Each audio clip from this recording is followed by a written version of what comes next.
पिंपरी चिंचवड महापालिकेच्या तिजोरीची चावी असलेल्या स्थायी समितीच्या सदस्यांची निवड नुकतीच झाली। त्यासाठी आत्तापर्यंत मोठी चुरस असायची, मुंबईपर्यंत फिल्डिंग लावली जायची, सौदेबाजीसुद्धा केली जायची अशी चर्चा होती। परंतु ही चुरस यावेळी दिसलीच नाही।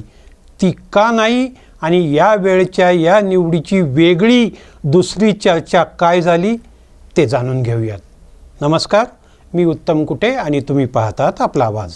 आशिया खंडातील श्रीमंत असा लौकिक असलेल्या पिंपरी चिंचवड महापालिकेची आर्थिक स्थिती गेल्या 9 वर्षात विशेष करून खालावली। त्यातही 4 वर्षाच्या प्रशासकीय राजवटीत अर्बन स्ट्रीटसारख्या अनावश्यक शेकडो कोटींच्या प्रकल्पामुळे मनपाच्या ठेवी तर घटल्याच, उलट वाहतूक कोंडी वाढली। या व इतर अशा तातडी नसलेल्या प्रकल्पांसाठी 400 कोटीचे कर्जरोखे महापालिका प्रशासनाने घेतले। दरम्यान 2017ला प्रथमच भाजप महापालिकेत सत्तेत आल्यानंतर 2019च्या शेवटापासून शहरात नियमित पाणीपुरवठा बंद होऊन तो दिवसाआड सुरू करण्यात आला। तो अद्याप तसाच कायम आहे। अशा पार्श्वभूमीवर भाजप पुन्हा सत्तेत आली।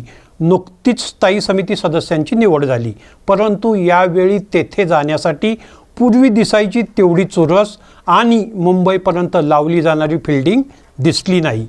पालिका कर्जबाजारी होत असल्याने तिची आर्थिक घडी बसवण्याची नितांत तातडीची गरज असताना उलट तिजोरीच्या चाव्या अनुभव नसलेल्या नव्या कारभाऱ्यांकडे सोपवण्यात आल्या।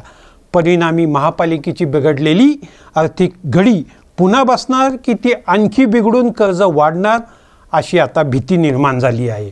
कारण स्थायीच्या 16 सदस्यातील सत्ताधारी भाजपच्या 11 जणात 7 हे प्रथमच निवडून आलेले आहेत। बाकीच्या 4 एकालाच गेल्यावेळी सदस्य म्हणून स्थायीत काम केल्याचा अनुभव आहे। विरोधी पक्षांच्या 5 सदस्यांपैकी 4 प्रथमच या समितीवर आलेले आहेत। एकूणच नव्या सदस्यांच्या हातात शहराचा कारभार पहिल्या वर्षासाठी दिला गेल्याने ते तो कसा हाकतात याकडे आता लक्ष आहे। यावेळी स्थायी सदस्य समिती निवडीची चर्चा होण्याचे दुसरं कारण म्हणजे तिच्या सभापतीपदासाठी गेल्या टर्मपासून तीव्र इच्छुक असलेले भाजपाचे ज्येष्ठ नगरसेवक आणि शहराध्यक्ष शत्रुघ्न उर्फ बापू काटे यांनाच पुन्हा कात्रजचा घाट यावेळी दाखवण्यात आला। गेल्यावेळी त्यांना कुठलंच पद मिळालं नव्हतं, त्यामुळे यावेळी ते त्यांना मिळेल अशी शक्यता होती। ते शहराध्यक्ष झाल्यावर पक्षाची पुन्हा सत्ता आल्याने ही शक्यता वाढली होती, कारण त्यात त्यांचा खारीचा वाटा होता। तरीही महापौर पदासाठी त्यांना प्रथम डावललं गेलं।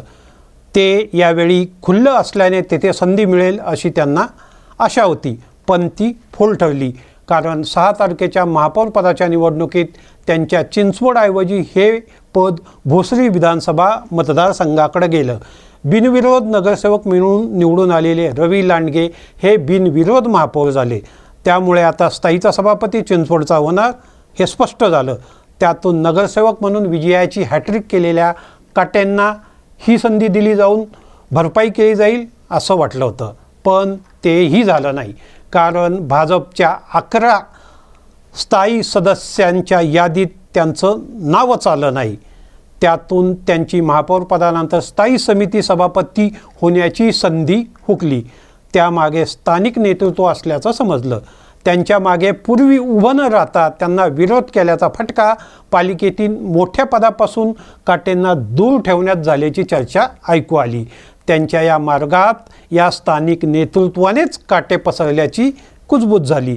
शहराच्या आर्थिक नाड्या सांभाळण्याचं काम नौख्यांकडे देण्याविषयी तसेच काटेंना कात्रजचा घाट का दाखवला गेला याविषयी तुम्हाला काय वाटतं ते कमेंट करून सांगा।